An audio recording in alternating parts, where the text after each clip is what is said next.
Magandang araw po sa inyong lahat.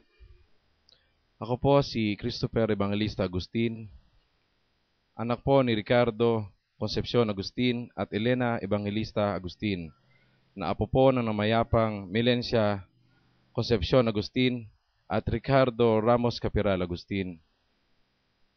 Ako po ay tumatakbo bilang isang konsehal sa ating pong dakilang bayan ng Ubando at humihingi po ng inyong sagradong boto. Nandito po ako para ialay ang aking sarili sa ating dakilang bayan. Isa po akong kagawad sa Barangay Lawa. Simple lamang po ako. Simpleng mamamayan din po. Kaya po dahil po sa ganitong simpleng mamamayan, nakita ko po, hindi naman po matuturing natin na problema, kundi maliit na suliranin po na kailangan lang po na ang pagpapatuloy ng mga nagawang batas o naipasang batas ng ating sangguniang bayan. Ako po si Kagawad Chris ay hindi nangangako na kung anuman. Bagkus ay tutupad lang po sa aking sumpaan tungkulin na pag-igihin at bigyan ng karampatang pansin ang mga batas na natutulog, ang mga batas na hindi naman natin nagagamit.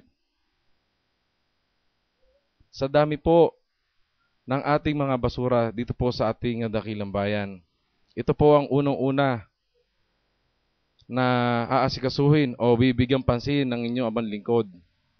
Dahil nakita ko po sa pag-ikot ko po sa amin lamang pong barangay at sa mga karating na barangay, ang mga basura at ang water lily, na ito po ay pagmumulan ng isang maliit na negosyo na ito maaring humantong sa ikauunlad o pandagdag na kalakal dito sa ating bayan.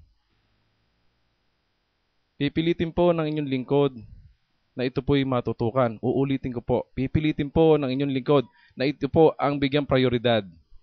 Ang mga basura para ma-convert po natin sa pera. Mga minamahal kong kababayan, hindi po ito salita.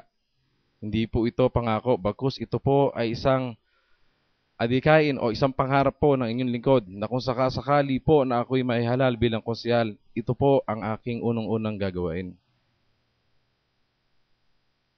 Ito po ngayon, sa mga oras po nito, ako po ay naniniklod sa inyo at humihingi po ng tulong. Chris Agustin po, number 1 po sa inyong balota. Maraming salamat po.